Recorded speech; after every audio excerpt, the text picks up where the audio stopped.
Bonjour et bienvenue sur jecomprix.com. Alors l'objectif de cet exercice, c'est de résoudre cette équation. Et l'intérêt, c'est que ici il y a un quotient et ça peut poser des problèmes aux élèves et c'est très important de savoir faire ce type d'exercice.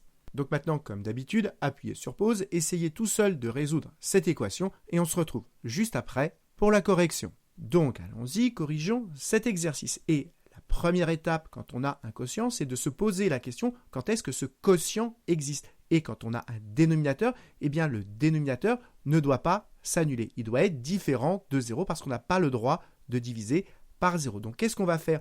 On va chercher quand est-ce que le dénominateur va s'annuler et ensuite on va enlever ses valeurs. Donc allons-y, on va commencer par chercher quand est-ce que le dénominateur peut s'annuler. Donc on écrit résolvons 3 moins x égale 0.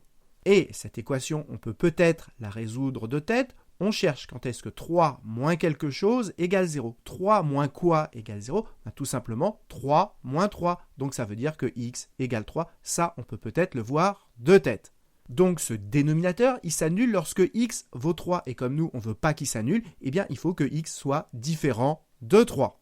C'est ce qu'on appelle les conditions d'existence. Ce quotient, il existe si le dénominateur ne s'annule pas, c'est-à-dire si x est différent de 3. Et maintenant, on va pouvoir résoudre cette équation. Alors, quand vous voyez ce type d'équation, ça devrait vous faire penser au produit en croix. Quand vous avez quelque chose de la forme a sur b égale c sur d, eh bien vous pensez à appliquer le produit en croix. Ici, c'est pratiquement de cette forme-là. Simplement, ici, il nous manque un dénominateur. Et qu'est-ce qu'on pourrait rajouter sans rien changer? Eh bien, un divisé par 1. Parce que 2 divisé par 1, ça fait 2. On n'a rien changé. Et l'intérêt, c'est que maintenant, on est exactement sous cette forme. Donc, je fais la petite croix pour visualiser le calcul qu'on va faire. Et maintenant, on va appliquer le produit en croix. Le produit sur la première diagonale, donc 2x plus 1 fois 1, est égal au produit sur la deuxième diagonale, c'est-à-dire 2 que multiplie 3 moins x. Et vous voyez que l'intérêt d'avoir appliqué le produit en croix, c'est que maintenant, on n'a plus de fractions. Donc maintenant, on va arranger. Alors, multiplier par 1, ça ne change rien. Et donc ici, à gauche, eh bien, on a tout simplement 2x plus 1. Et à droite, on va tout simplement développer. Donc ça fait 2 fois 3, ce qui nous fait 6. Et 2 fois x, ce qui fait 2x avec un moins devant, c'est-à-dire moins 2x. Donc maintenant, on va regrouper les x, par exemple, à gauche. Et donc, on va se débarrasser du moins 2x à droite. Et pour s'en débarrasser, on fait l'opération inverse. On fait plus 2x. Donc, j'additionne plus 2x des deux côtés. Donc, 2x plus 2x, ça me fait donc 4x à gauche, plus 1, égale 6. Et là, ça me fait moins 2x plus 2x, ça fait 0. C'était l'intérêt. Je n'ai plus de x à droite. Maintenant, pour isoler mon x, je vais me débarrasser du plus 1. Et donc, j'enlève 1 des deux côtés. Et donc, à gauche, si j'enlève 1 moins 1, ça fait 0. Il me reste 4x. Et à droite, 6 moins 1, ça nous fait 5.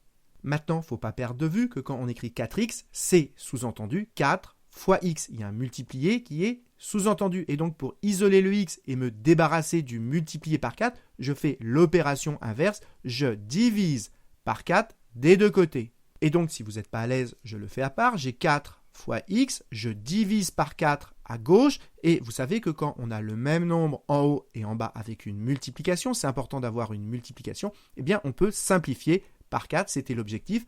Et donc, à gauche, il me reste x.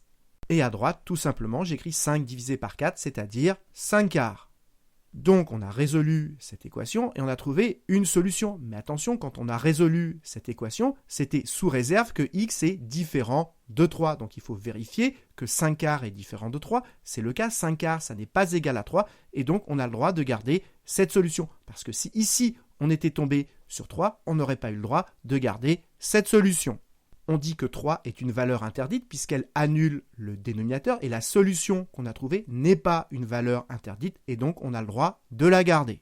Et ensuite, on fait une petite phrase de conclusion. On explique que 5 quarts, la solution qu'on a trouvée, est bien différente de 3 et donc on a le droit de la garder. Et donc l'ensemble des solutions de cette équation est, cet ensemble souvent on l'appelle grand S comme solution, et on écrit entre accolades les solutions que l'on a trouvées. Ici, une seule qui est 5 quarts, ce qui termine cet exercice.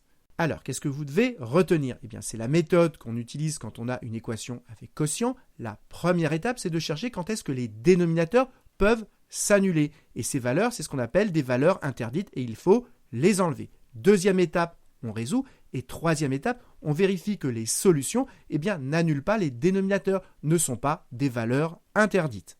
Alors, pour vérifier que vous avez bien compris, je vous propose un autre exercice pour vous entraîner. Donc, cherchez-le bien et vous aurez la réponse dans la prochaine vidéo. Et en attendant, comme d'habitude, si vous avez apprécié celle-ci, n'hésitez pas à la partager et à la liker.